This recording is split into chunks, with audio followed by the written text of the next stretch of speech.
کہ سب آدمی اپنے بدن کے ساتھ بول دے نہیں، سب آدمی اپنے بدن کے ساتھ وہ بھੈਣਾਂ اس لیے نہیں بولن ڈے لکھیا تو آدمی ساڈے لوگ تو لکھے ہی نہیں، بھੈਣਾਂ اس لیے پریشان ہیں۔ آدمی سے مطلب یہ ہے کہ جتنے زندہ ہوں، آپ لوگ جتنے بدن میں ہوں گے، مرد عورت کا وہاں سے مطلب نہیں ہے، سب۔ تو آگے بڑی خوبصورت بات لکھی ہے، لکھا ہے اس کی آمد پر سب آدمی اپنے بدن کے ساتھ جی اٹھیں گے اور اپنے اپنے اعمال کا حساب دیں گے۔ میں انیاں چوریاں کیتیاں، میں اینے لیٹر پٹرول ود پوایا، میں اینے پان کھادے، میں اینیاں سگرٹاں پیتیاں، میں اینی شراب ویچی، میں اینی فلانے نو لے کے دیتی، میں فلان اے بھی صاحب دینا پڑے گا کہ پادری صاحب میرے گھر آئے، انہوں نے 500 واری کیا، میں 1 واری آیا۔ یا اے بھی کہنے کہ میں پادری صاحب آئے، میں جاگدا پہ منہ تو کمبل لے کے مر جائے، میں سوں گے، میں سندے میں ستا۔ ان سب باتوں کا حساب دینا پڑے گا، ان سب باتوں کا حساب دینا پڑے گا۔ وہ آپ کو اٹھا کے پوچھے گا، اٹھ، کلام میں لکھا ہے، آپ مکاشفہ 20 باب 11ویں آیت پڑھ کے دیکھ لیں، وہاں پہ لکھا ہے کہ جب وہ تخت عدالت پر بیٹھا، پھر کہہ رہے ہیں ڈرا نہیں رہا، سمجھا رہے ہیں، ڈرو ایستوں کے آگے جنہیں چلے جانا کہ توبہ کر لو حالے بھی۔ لکھا ہے کہ جب وہ تخت عدالت پر بیٹھا تو اس کے سامنے سے زمین اور آسمان بھاگ گئے اور ان کو کہیں جگہ نہ ملی، ان کو کہیں جگہ نہ ملی۔ پھر لکھا پھر کتابیں کھولی گئی، پھر کتابیں حیات کھولی گئی، پھر کتابیں اور جن کے نام اس میں لکھے ہوئے نہ ملے۔ اس سے پہلے لکھا ہے کہ قبروں نے اپنے مردے دے دیے، سمندر نے اپنے مردے دے دیے، اور جن کے نام کتاب حیات میں لکھے ہوئے نہ ملے انہیں اور موت کو اور عالم ارواح کو۔ عالم ارواح کا مطلب ہے جو عذاب والا پورشن ہے، جو اس وقت عذاب والے پورشن میں ہوں گے۔ عالم ارواح کا مطلب ہے روحوں کا عالم۔ جیسے عالم بالا ہے، ہم بدن کے عالم میں ہیں، ہم اب کس میں ہیں؟ بدن کے عالم میں ہیں۔ تو وہ روحوں کے عالم مطلب جہاں پر صرف روحیں ہیں، تو جو روحیں اس وقت عذاب والے پورشن میں ہوں گی، یہ دا مطلب یہی ہے کہ جنہی دیر تک فیصلہ نہیں ہوتا بندہ حوالات چ رہندا ہے۔ بندہ کتے رہندا ہے؟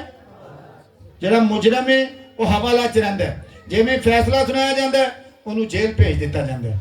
ایسے ہی ہے کہ جب تک عدالت نہیں ہوتی وہ عالم ارواح کے والے عذاب والے پورشن میں ہیں، لیکن جیسے ہی فیصلہ ہو جائے گا تو عالم ارواح میں جو عذاب والے پورشن میں وہ بھی، پھر موت کو بھی آگ کی جھیل میں ڈالا جائے گا۔ اور آگے لکھا کہ یہ دوسری موت ہے، یہ دوسری موت ہے۔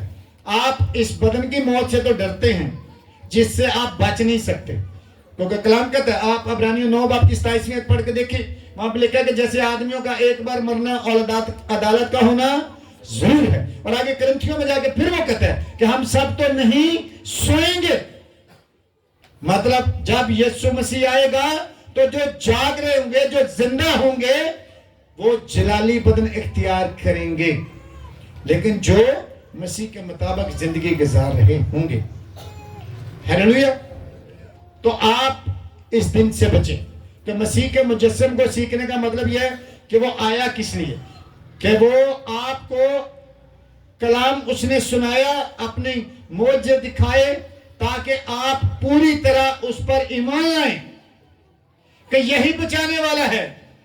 لیکن جب آپ نے اس کے کفارے کے باوجود اس نے آپ کے لیے اپنے منہ پہ تھکوایا، اس نے آپ کے لیے اپنی داڑھی نچوائی، اس نے آپ کے لیے کوڑے کھائے، اس نے آپ کے لیے سر پہ کانٹوں کا تاج پہنا، اس نے آپ کے لیے سرکہ پیا اور اندرین کھایا اور پسلی میں بالا کھایا اور ہاتھوں اور پاؤں میں 6 انچ لمبے کیل ٹھکوائے تاکہ آپ کو وہ نجات دے سکے، باپ کے پاس پہنچائے۔ جیسا کہ آپ پہلا پترس 3 باب اور اس کی آپ آئی تھنک 20ویں آیت ہے یا 18ویں آیت سے پڑھ کے دیکھیں بلکہ کہتے مسیح راست نے ہم ناراستوں کے لیے ایک ہی بار دکھ اٹھایا تاکہ ہمیں خدا کے پاس پہنچائے. لیکن اگر ہم اپنی روشوں سے باز نہیں آنے والے تو وہ عدل و انصاف کا خدا ہے, اس کے ہاں کسی طرح کی طرفداری نہیں. پترس اپنے ایک آئی تھنک لوکا میں وہ اس بات کا اقرار کرتا ہے کہ اب میں جان گیا ہوں کہ تیرے ہاں کسی کی بھی طرفداری نہیں, تو اس لیے تیار ہو جائیے. اس کی آمد پر سب آدمی اپنے بدن کے ساتھ جی اٹھیں گے اور اپنے اعمال کا حساب دیں گے. تب جنہوں نے نیکی کی ہے وہ ابدی زندگی میں, اور جنہوں نے بدی کی ہے وہ ابدی آگ میں داخل ہوں گے. جو نیکی کر کے اچھی طرح زندگی گزار رہے ہیں وہ نیکی کی ابدی زندگی میں داخل ہوں گے, اور جو ابھی تک اپنی روشوں کو چینج نہیں کر رہے وہ ابدی ہلاکت میں چلے جائیں گے. یہ کلام کہتا ہے, میں صرف سنا رہا ہوں. کیتھولک ایمان یہی ہے, کامل ایمان یہی ہے, عالمگیر ایمان یہی ہے. اس پر اگر کوئی سچے دل سے اعتقاد نہ رکھے تو وہ نجات کو حاصل نہیں کر سکے گا. جلال باپ اور بیٹے روح القدس چاہو جیسا ابتدا میں تھا اس وقت ہے اور اب تک رہے گا. سب کہیں آمین. میسج کی سمجھ آئی کچھ؟ میں اس کو بار بار ریپیٹ کرتا رہوں گا. میں آپ کو بیسیکل دیکھیں, یہ جو اتنا سیز کا عقیدہ ہے جو میں آپ کو سکھا رہا ہوں, جو بندہ اس کے 42 پوائنٹس کو سیکھ لیتا ہے اس کو نجات پانے سے کوئی روک نہیں سکتا, بشرطے کہ وہ ان پر عمل کرے. ہیلویا. خدا آپ کو کلام کے وسیلے سے بڑے برکت.